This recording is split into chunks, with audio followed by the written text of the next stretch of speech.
Next है, अब शब्दालंकार के भेद के बाद हम लोग अर्थालंकार के भेद समझेंगे। ठीक है, अर्थालंकार के आपको बताए थे कई भेद हैं, उपमा, रूपक, उत्प्रेक्षा, भ्रांतिमान, संदेह, अनन्वय, प्रतीक, अतिशयोक्ति और दृष्टांत। ठीक है,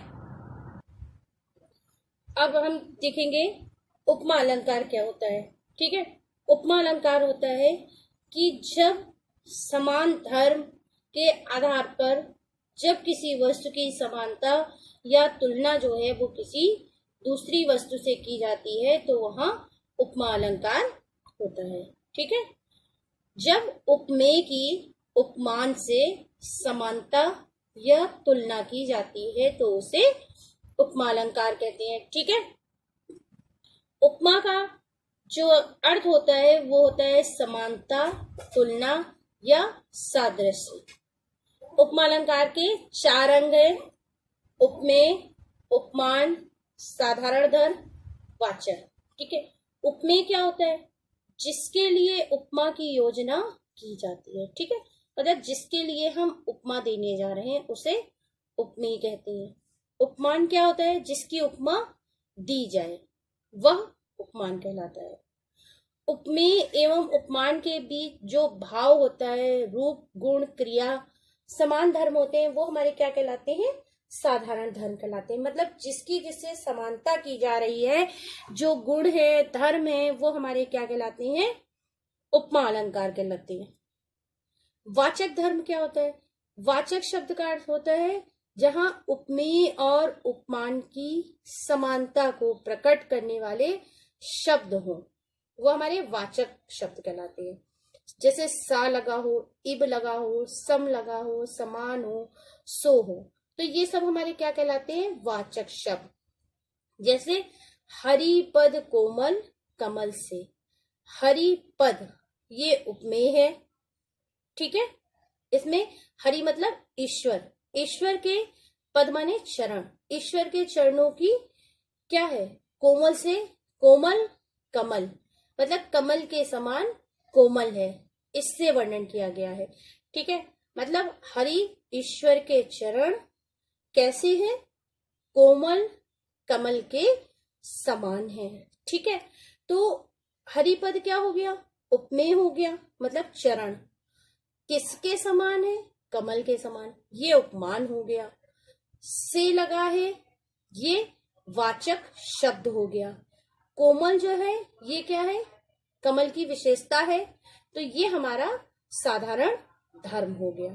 क्लियर हो गया सभी को यहाँ तक? ये अर्थ अलंकार कहलाता है। ठीक है, और जिस अलंकार में ये चारों चीजें पाई जाती हैं, उपमा, उपमेय, उपमेय, उपमान, साधारण धर्म और वाचक, उसको हम कहते हैं पूर्ण उपमा अलंकार। उसको हम यहाँ पे क्या कहते हैं? पूर्ण उपमा अलंकार। ठीक है, और लुप्त उपमा क्या होती है? लुप्त उपमा का अलंकार होता है जिसमें इन चारों में से, उपमेय, उपमान, साधारण धर्म, वाचक में से कोई भी एक अंग लुप्त होता है। लुप्त मतलब गायब होता है, उसे हम क्या कहते हैं? लुप्त उपमा अलंकार कहते हैं। ठीक है, उसके बाद एक होता है मालोपमा। मालोपमा क्या होता है? मालोपमा में होता है कि जहां उपमेय का उत्कर्ष दिखाने के लिए अनेक उपमान एकत्रित हो जाएं, उसे हम मालोपमा अलंकार कहते हैं। मतलब एक ही चीज को सर्वोच्च दिखाने के लिए अनेक उदाहरण प्रस्तुत कर दिए जाएं, उसे हम मालोपमा अलंकार कहते हैं। ठीक है, इसका उदाहरण है पछताने की परछाई सी, तुम उदास छाई हो कौन, दुर्बलता की अंगड़ाई सी, अपराधी सी भय से मौन। यहाँ पर पछताने की परछाई सी, एक तुलना की गई है परछाई से। एक है उदास छाई, ठीक है, मतलब उदासी से की गई है।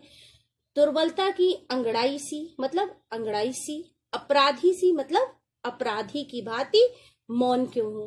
ठीक है। तो यहाँ पर 4 प्रकार से उपमान उपस्थित किए गए हैं।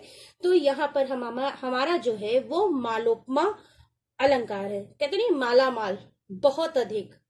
तो जहां पर एक से अधिक उपमानों की काव्य में प्रस्तुति हो जाए उसे हम मालोपमा अलंकार कहते हैं।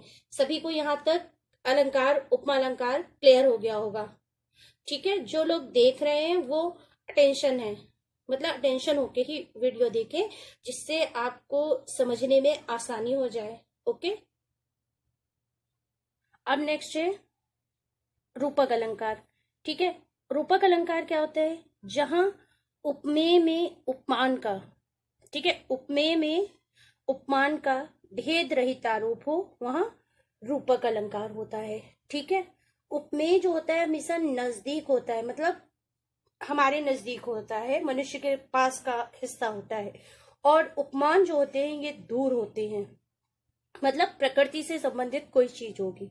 ओ चिंता की पहली रेखा, अरे विश्व वन की व्याली, ज्वालामुखी स्फोट के भीषण, प्रथम कंपसी मतवाली। ठीक है, तो यहाँ पर रूपक अलंकार है कि उपमेय में उपमान का भेद रहे, मतलब उपमेय ने ही आरोप कर लिया है। अरे चिंता की पहली रेखा, विश्व वन की ब्याली। तो चिंता की रेखा कैसी हो गई है? विश्व रूपी वन की ब्याल बन गई है, मतलब चिंता की रेखा को ही विश्व की ब्याल मान लिया है पूरी तरह से। तो रूपक अलंकार है यहाँ पे। ठीक है, या आप लोगों ने रूपक अलंकार का एक उदाहरण और भी पढ़ा होगा कि रूपक अलंकार के अन्य भी उदाहरण होते हैं, जैसे, ठीक है, जैसे उदित उदयगिरी मंच पर रघुवर बाल पतंग। उदित उदयगिरी, उदयगिरी क्या है? उद्यांचल पर्वत के लिए यहाँ पे तुलना की गई है। ठीक है, तो ये रूपक अलंकार है। सांग रूपक क्या होता है? जहां उपमेय पर उपमान का सर्वांग आरोप हो।